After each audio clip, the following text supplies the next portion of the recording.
This is your 5-minute warning. 5-minute warning before we're going to get started. We are going to have a packed house here today. So if you could, make sure that you're scooting down towards the center as you're seated. I would appreciate it. 5-minute warning.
Good.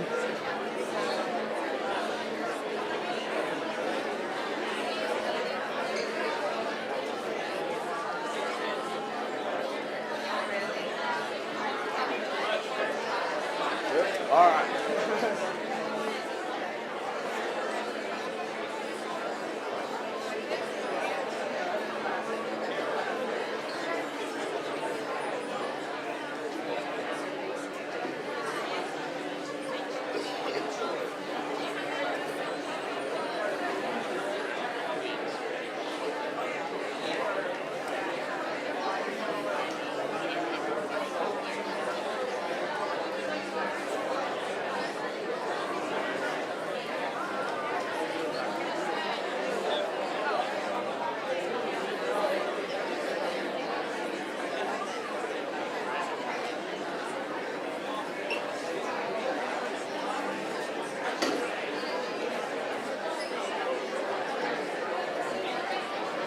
The breakfast will begin in 2 minutes. Please begin moving to your seats.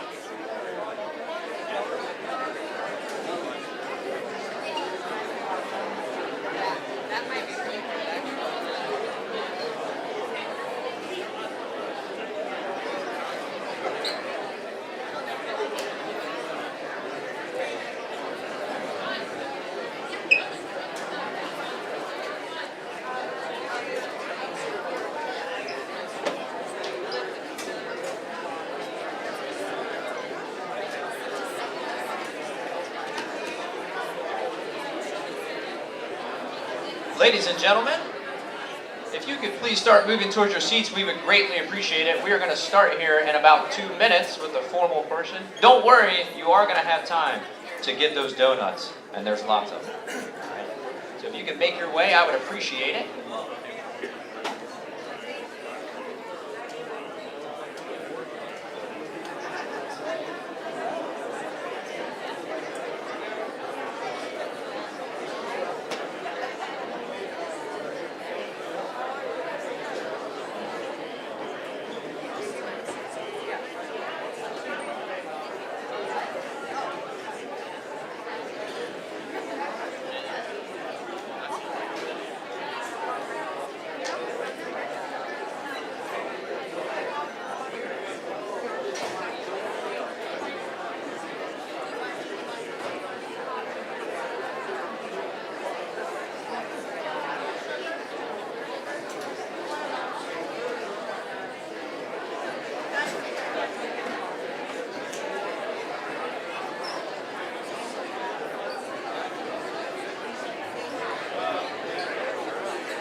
Okay, please take your seats. We're getting ready to begin.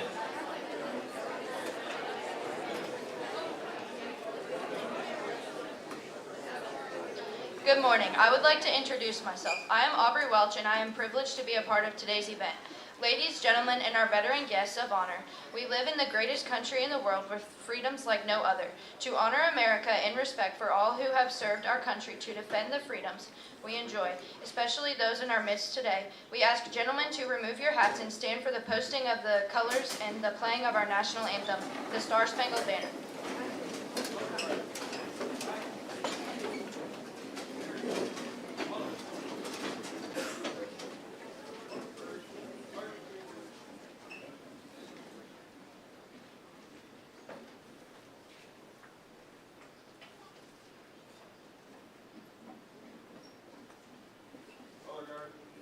Hold. Clap. Eight. Reset. Colors.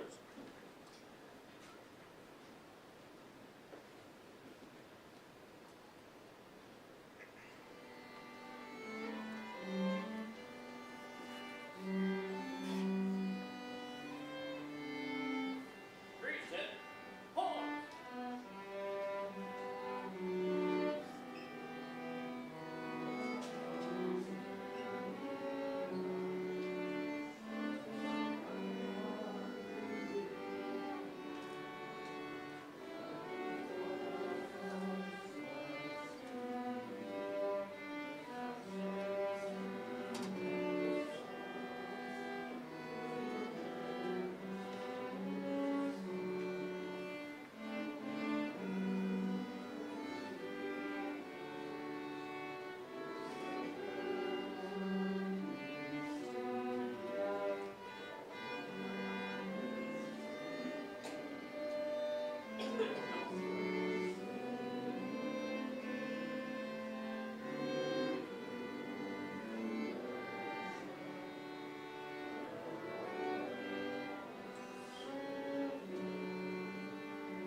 Colors.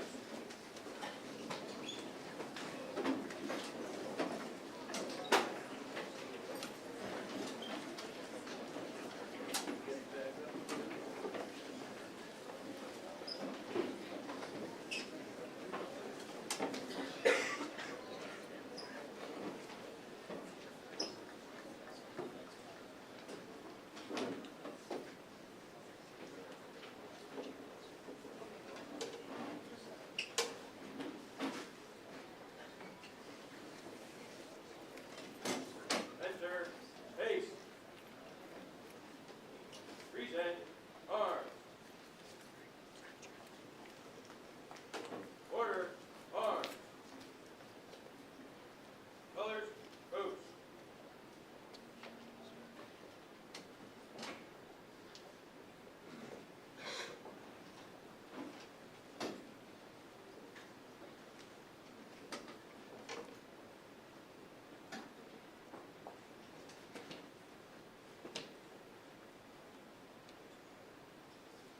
Right. Face. Forward. March.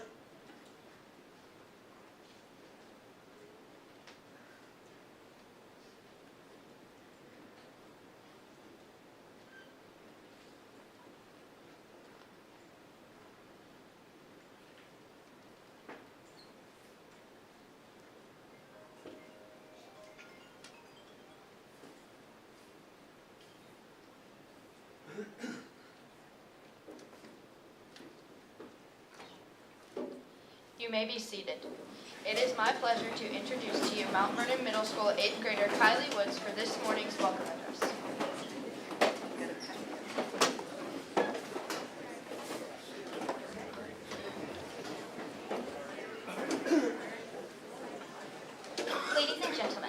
Welcome to today's breakfast and thank you for attending. I'm honored to be speaking with you on such an important occasion.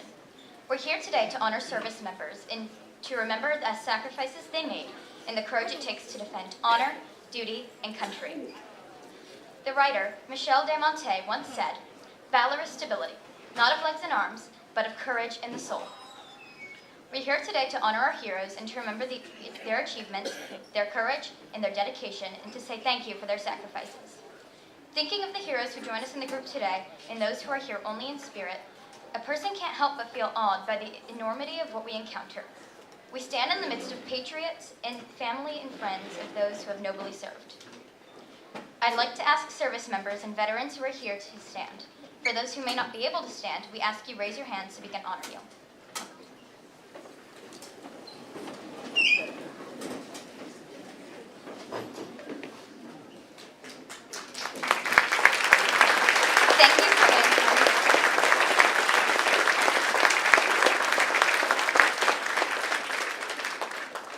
Thank you for answering the call to duty. You have made our armed forces the most respected in the world.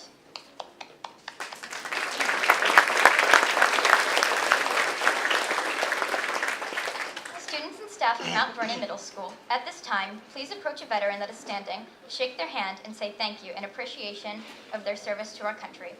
Veterans, once a student or staff member has thanked you for your service, please be seated.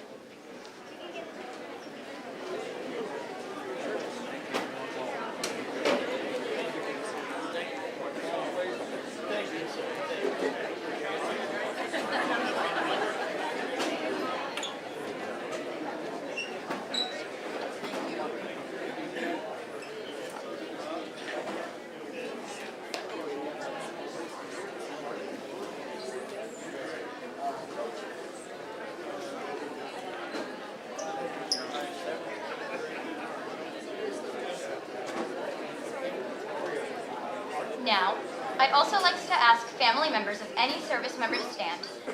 We know you've lived through difficult times and often take the heavy load to keep the home fires burning. Thank you for what you've done.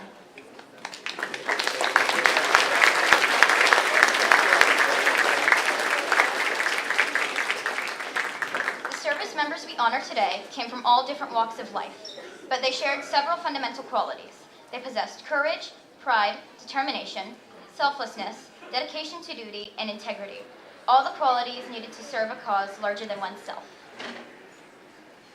Many of them didn't ask to leave their homes and to fight in distant battlefields. Many did not even volunteer. They didn't want to go to war because they loved fighting. They were called to be part of something bigger than themselves. They were ordinary people who responded to extraordinary ways in extreme times. They rose to the nation's call because they wanted to protect a nation which had been given to them. Us, so much. Since the first shots of Lexington and Concord were fired and our Revolutionary War began, American men and women have been answering the call to nation's duty. Millions of Americans have fought and died on battlefields, here and abroad, to defend our freedoms and way of life. Today, our troops continue to make ultimate sacrifices, and even as we lose troops, more Americans step forward to say, "I'm ready to serve." They follow in the footsteps of generations of fine Americans. Veterans Day originally came from Armistice Day, and it was originally designated as a day to celebrate the end of World War I. The First World War ended on November 11th, 1918, and the legislation that created Veterans Day was, and I quote, "dedicated to cause of world peace," in the hereafter celebrated known as Armistice Day. As time went on, we engaged further in conflicts during World War II and Korea. Veterans groups lobbied for change. Rather than honoring the armistice and only those who served in World War I, the holiday was now to honor all veterans from the United States. We've honored our troops in their service and sacrifice ever since. This week, people throughout the country will gather to remember, to honor, and to pay gratitude to those who have served our country. Our gathering is only one small spark in the flame of pride that burns across the nation today and every day. It's not a lot, but it's one small way we can honor those who have made the ultimate sacrifice so we can live in freedom. Thank you for attending today. God bless you and your families. God bless our troops, and God bless America.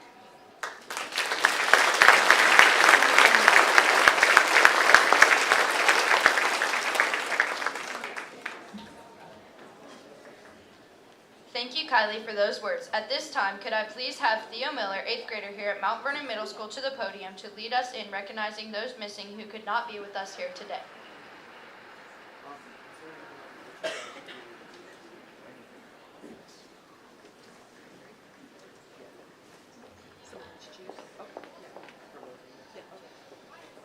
As you entered the dining area, you may have noticed a table at the front, raised to call your attention to its purpose. It is reserved to honor our missing comrades in arms for veterans. The table is set for 5. Empty places represent Americans still missing from each of the 5 services: Army, Navy, Marine Corps, Air Force, and Coast Guard. This honor ceremony symbolizes that they are with us here in spirit. Some here in this room were very young when they were sent into combat. However, all Americans should never forget the brave men and women who answered our nation's call to serve. That cause of freedom in a special way. I would like to ask you to stand and remain standing for a moment of silence as the honor guard places the 5 service seals beside each empty plate.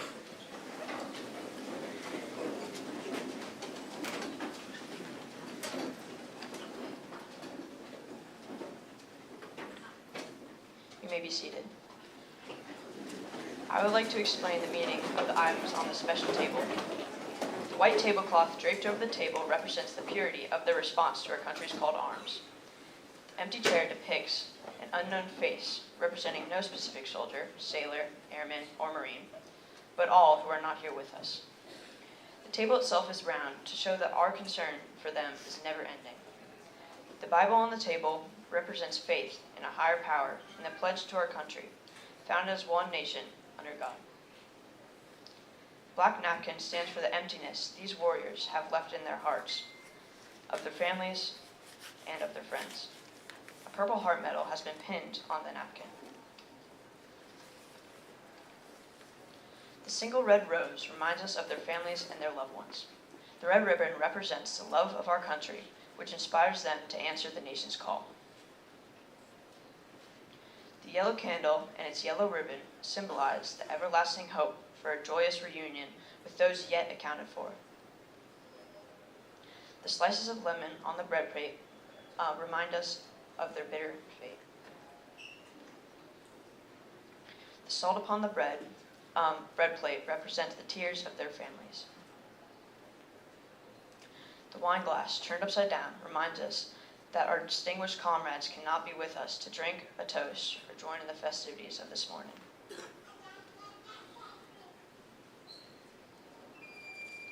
Let us now raise our water glasses in a toast to honor America's prisoners of war missing in action and to the success of our efforts and account for them in their honor.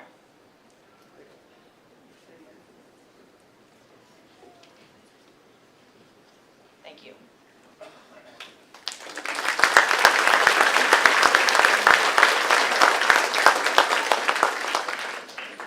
A big thank you to Theo and fellow classmates for honoring the missing.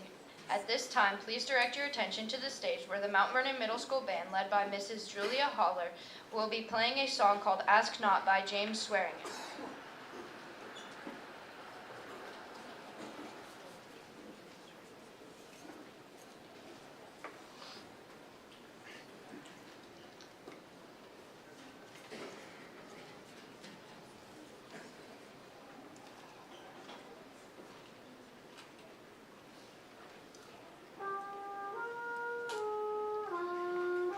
Etched on a granite wall below a grave at Arlington National Cemetery, one can read the following words.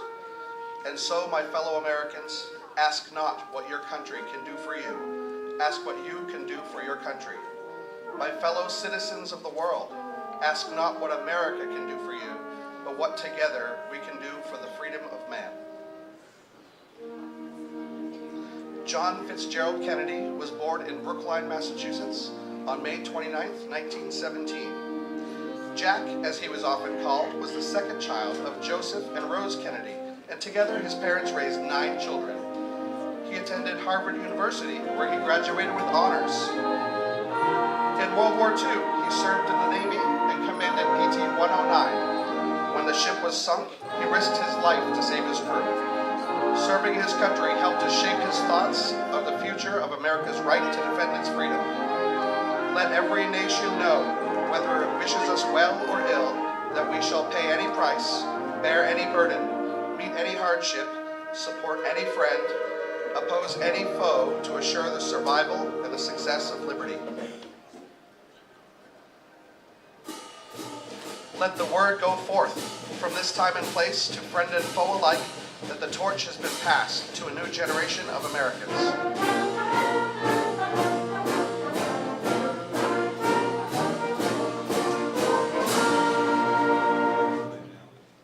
JFK was the first president that served in the Navy and the first to have earned the Purple Heart. Hear the words of newly elected President Kennedy as he prepared to face the uncertainty of what would surely become his lasting legacy. In the long history of the world, only a few generations have been granted the role of defending freedom. In its hour of maximum danger, I do not shrink from this responsibility. I welcome it.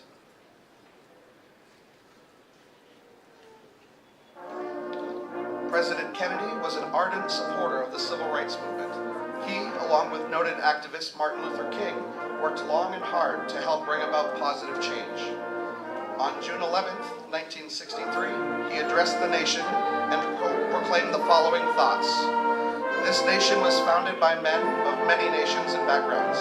It was founded on the principle that all men are created equal and that the rights of every man are diminished when the rights of one man are threatened. I am, therefore, asking Congress to enact legislation giving all Americans the right to be served in facilities which are open to the public: hotels, restaurants, theaters, retail stores, and similar establishments. This seems to me to be an elementary right. Its denial is an arbitrary indignity that no American in 1963 should have to endure.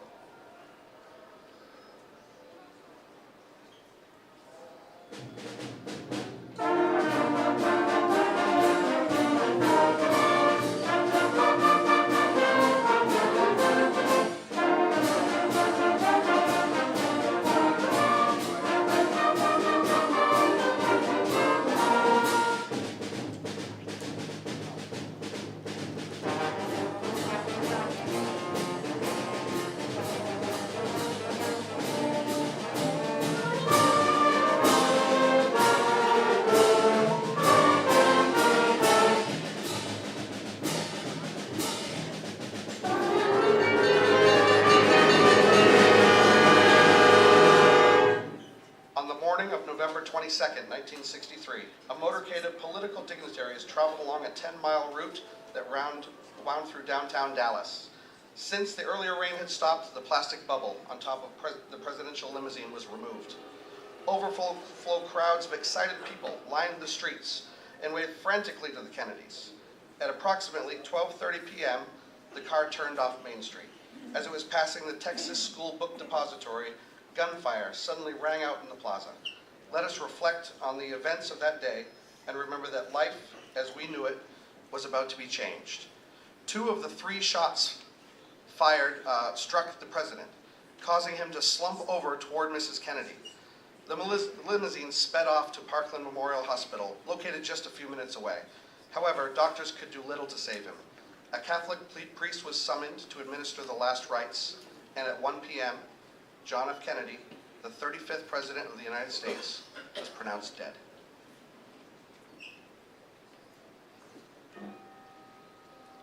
For 4 days, the world stood still while people from all walks of life mourned the loss of JFK.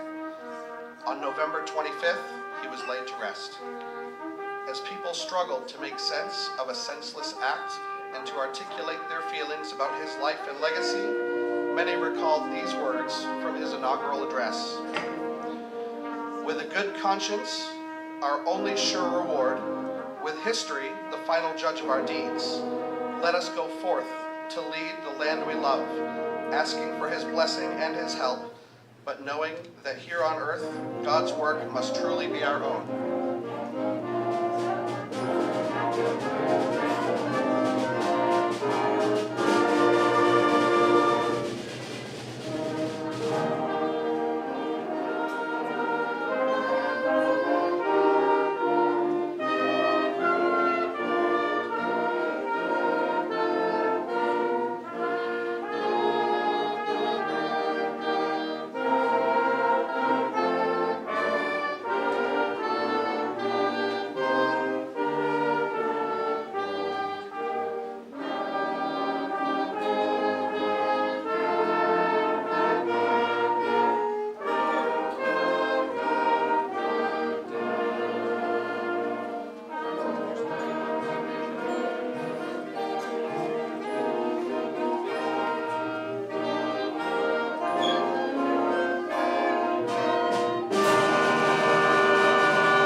further ado, it is time for the food.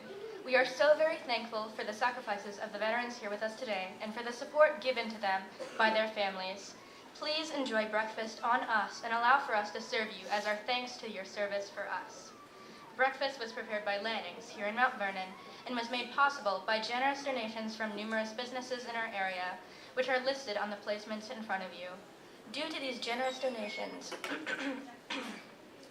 and the hard work of the staff and students, Mount Vernon Middle School will be able to host this event for years to come.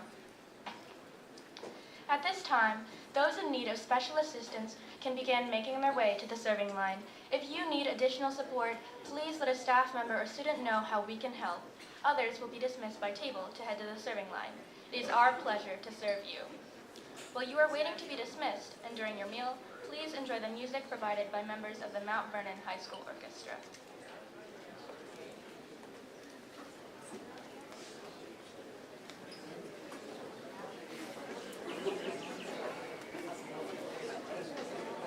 All right, at this time, if you need special assistance, you can head that direction to head to the service line. We're serving out of both sides. You can walk down both sides of the table to get your food. That's how we get 407 people through the line and enough time for you to eat. We will start the program again, but keep eating. And if you need seconds, I'll let you know if it's out there or not. All right, I'll come to the sides over there because if you're like me, I'm just going to keep on eating, okay? All right, so at this time, if you need special assistance, head that way. Otherwise, an adult will come and dismiss your table. Enjoy the food.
job.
families and honor veterans. If you need something, we have ambassadors that are walking around, so you don't have to stand in line to get your drinks. If you just raise your hand, one of our ambassadors will come around and they will get more juice, water, coffee for you. So feel free to be seated and relax and let us serve you.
Mr. Bruce Waters, if you're here. Mr. Bruce Waters, can you raise your hand for me? Mr. Bruce Waters. Going once.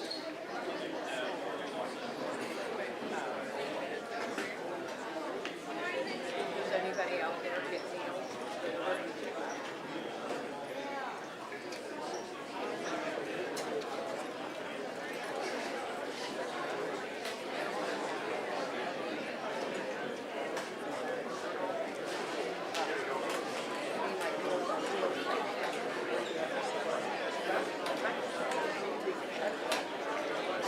Meals are great.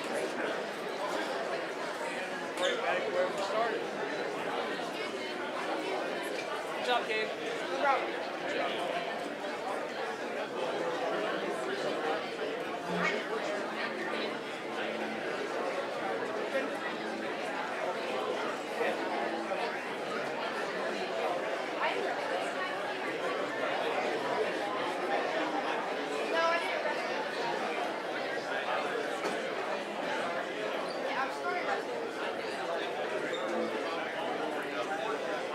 I wrestled for 4 years before I started this.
I'm not. You can ask what kind of dinner she wanted. Watch out, boy.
This is your 5-minute warning before we're going to start back up again. 5-minute warning. Of course, you can keep eating, but 5-minute warning to be back in your seats. You can always raise your hand to have a student grab what you need.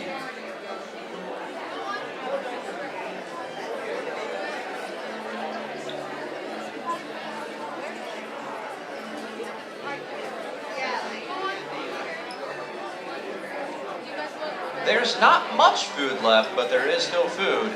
So you can raise your hand and ask a student to go grab some for you if you'd like, or go grab it yourself. But there is a little bit of seconds.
If I could have my MCs please return. We are going to get started in 1 minute.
Ladies and gentlemen,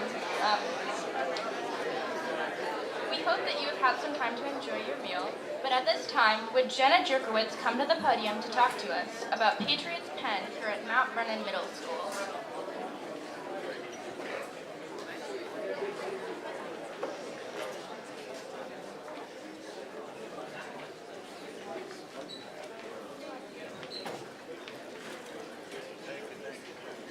Patriots Pen is a VFW-sponsored essay competition for youth all across America. This year's theme was, How Are You Inspired by America? We were encouraged to join the 120,000 students who participated in the 2023 contest by writing 300 to 400 words explaining why America inspires us. We reflected upon our own observations, experiences, and ideas about what makes this country so great when we sat down to write this essay. We also considered the sacrifices of our veterans who have fought for our country to protect our nation and what it stands for. At this time, Zachary Busenberg and Allison Brooks will read their essays that are submitted to the contest.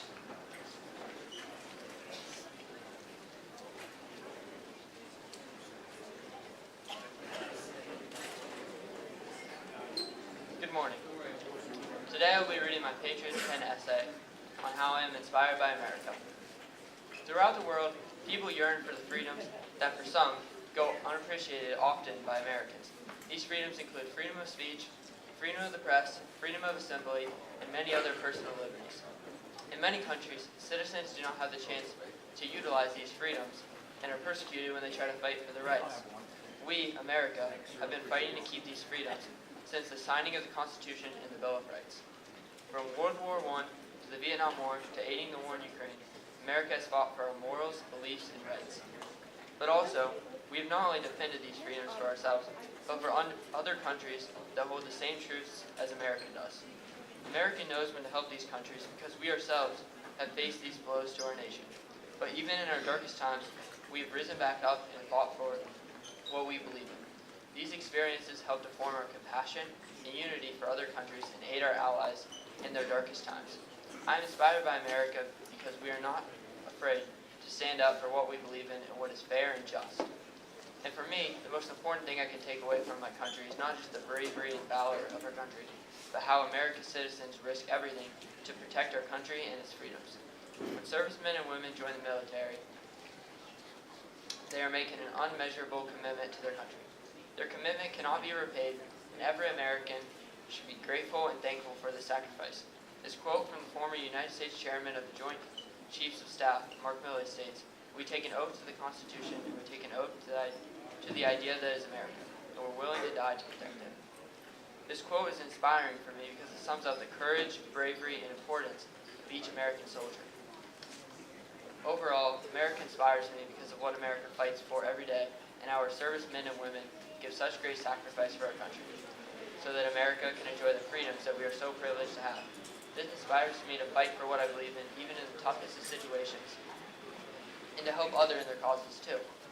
America inspires me to be a better person.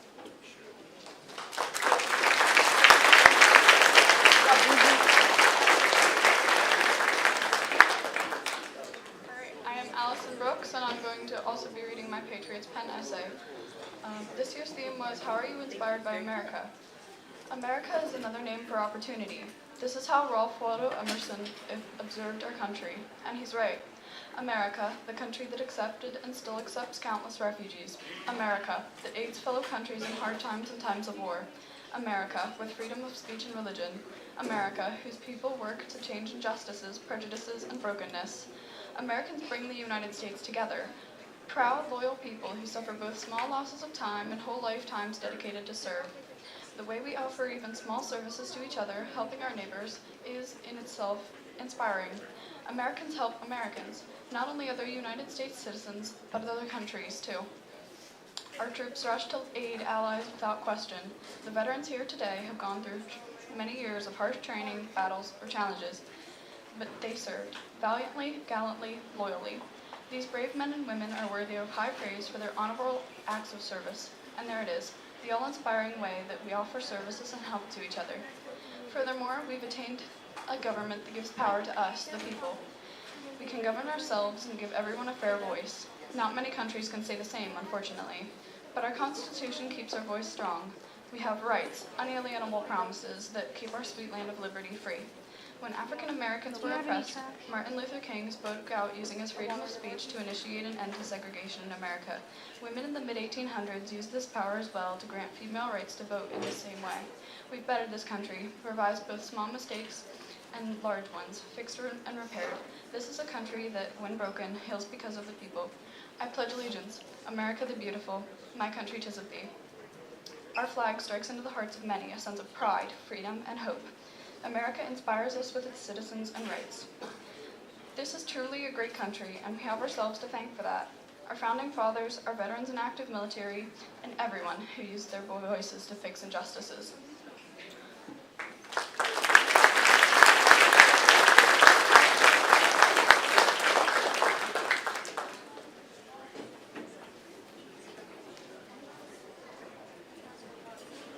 Thank you, Zachary and Allison, for saying for all of us what is so true. America is an inspiration for not only those that live within our borders, but also a beacon of hope for those around the world.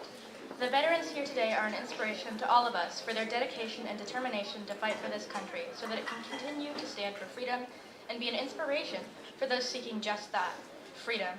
At this time, we will hear from 6th grade ELA teacher, Mrs. Trudy DeVolt, who is going to share with us a special opportunity our middle school students participated in to honor soldiers from Knox County that sacrificed their lives in the protection of our free nation during the Vietnam War, as well as to show our appreciation to their families.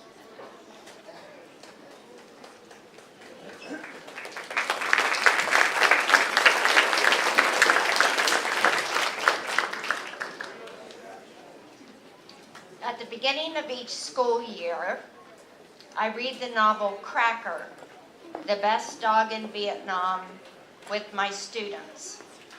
The book is about a German Shepherd that is donated to the military to become a scout dog in the Vietnam War.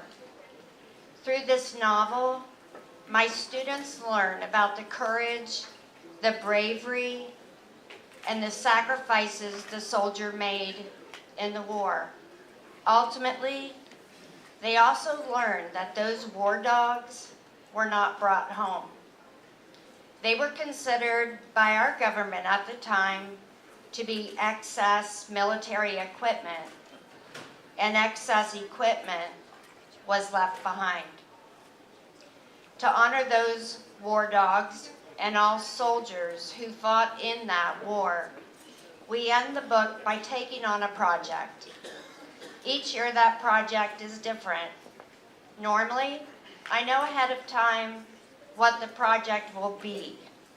This year I did not know, and not knowing was frustrating me. This is where fate comes in. My mom had just been to her 35th class reunion. Tom Wise, one of her classmates, had handed out letters asking people to help write a total of 500 letters to the 14 Knox County families whose soldiers were killed in the Vietnam War. Tom had already raised enough money to purchase banners with the faces of those 14 soldiers. He explained that those banners would be displayed downtown from Veterans Day until Memorial Day this year. He had no trouble raising the money to purchase the banners, but the letter writing part had become way more challenging. My mom knows the passion my students and I have after reading our class novel, so she gave me a copy of the letter Tom had handed out. My initial response was that it was a really sweet idea, and I sure hoped he got those 500 letters by the October 24th deadline. I went on with my days, still wondering what project I could do with my students this year to honor the Vietnam soldiers and dogs. Apparently this year, I was working with serious blinders on. The perfect project had been handed to me in the form of Tom's letter, and I had students who could help get those letters done. I asked Tom how many letters he still needed to reach his goal of 500. He gave me the perfect answer. He said, if the families received 10 million letters, it could never be enough. If he had said he needed 50 more letters, that's what my goal for our school would have been. If he had said 250 letters were needed, that's what my goal for our school would have been. By not giving me a number still needed, Tom had left it open to my heart. I decided 300 letters would be my goal. How hard could it be to collect 300 letters? We have at least 900 students in our school, so 300 should be easy. Boy, was I wrong. Knowing what to say to those families whose young men made the ultimate sacrifice in the war is even hard for adults.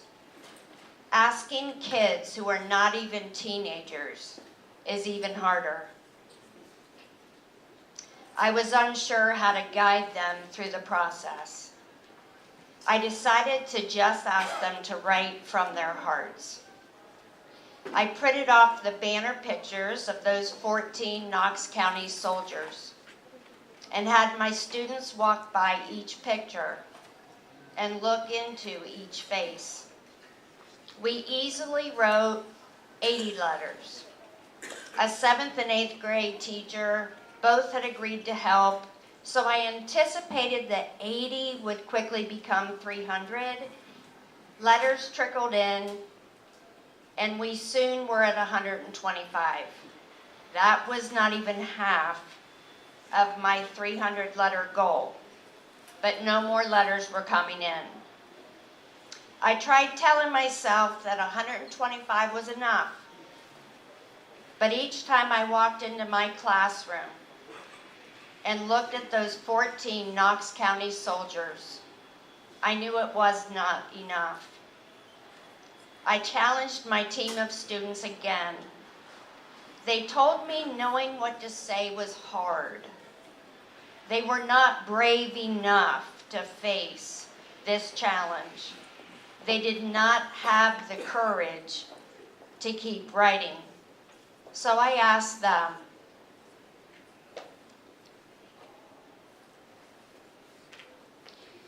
how do you think those 14 soldiers felt?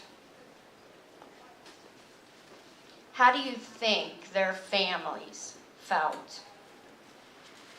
How about the soldiers fighting beside them? They were not asked if fighting and dying in a war was too hard.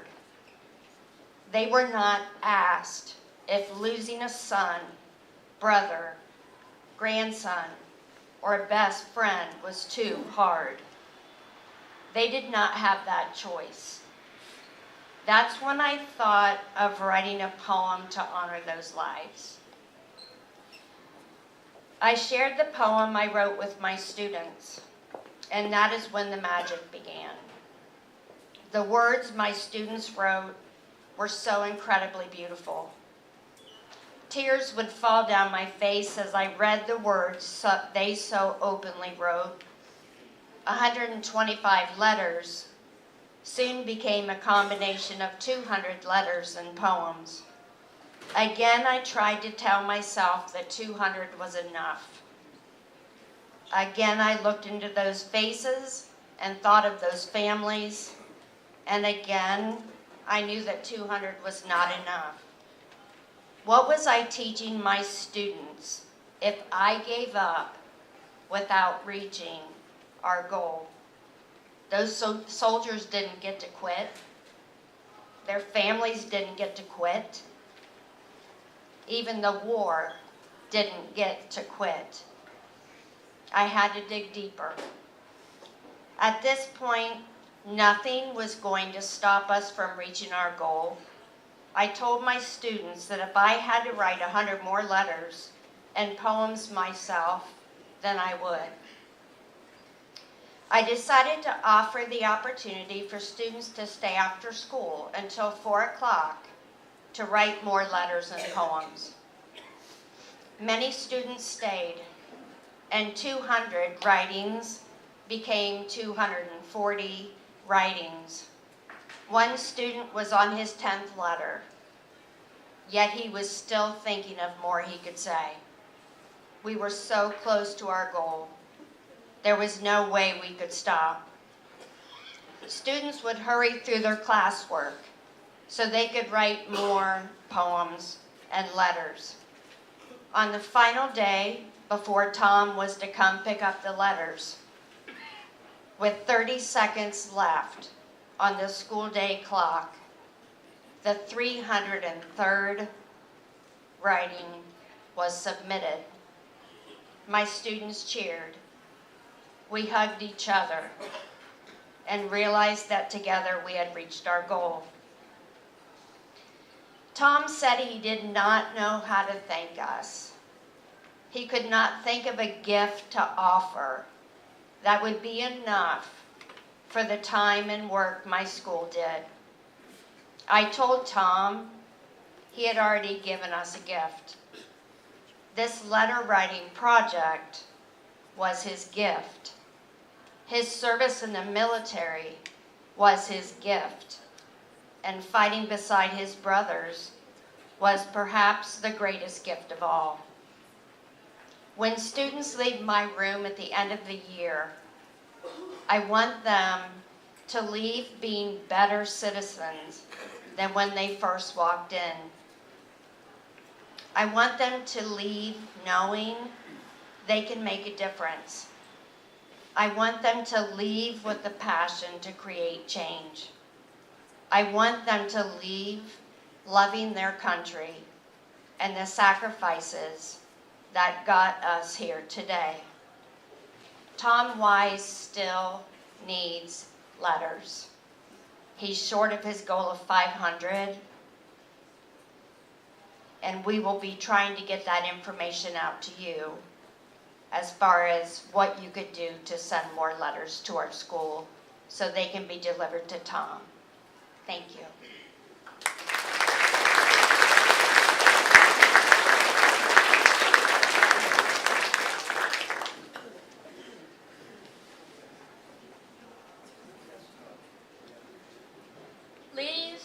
gentlemen, and our veteran guests of honor, at this time, we invite you to come outside with us for a formal ceremony honoring those that have paid the ultimate price for freedom. You may want to grab your coats or hats as we head outside, as we will be there for a few minutes. The ceremony will conclude our events for today, and you will be dismissed following its conclusion. You may take your belongings with you, or you can leave them at your table if you wish, as you will have the opportunity to come back to your table to secure them after the ceremony. Those who are unable or wish to remain inside, please feel free to stay in the commons until the ceremony is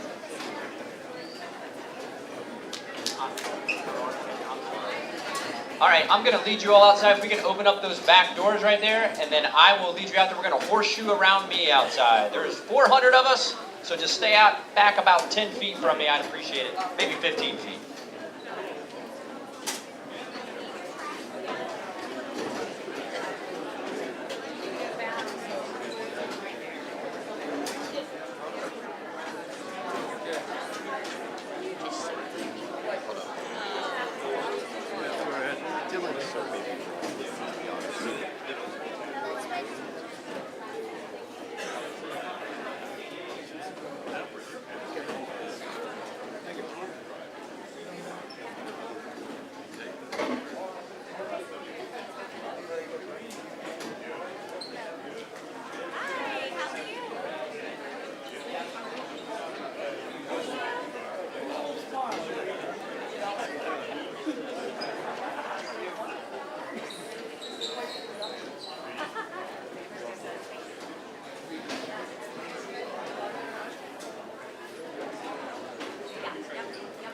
Must be hell to get old.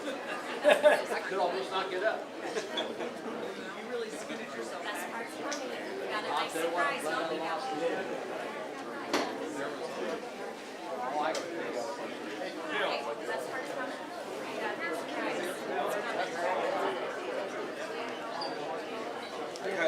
How you doing?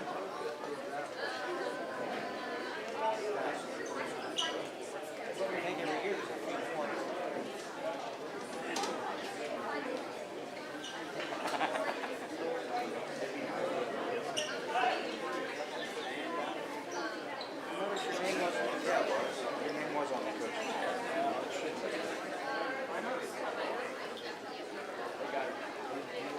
Best part's coming. I've got a big surprise for you guys. It's coming. Best part's coming.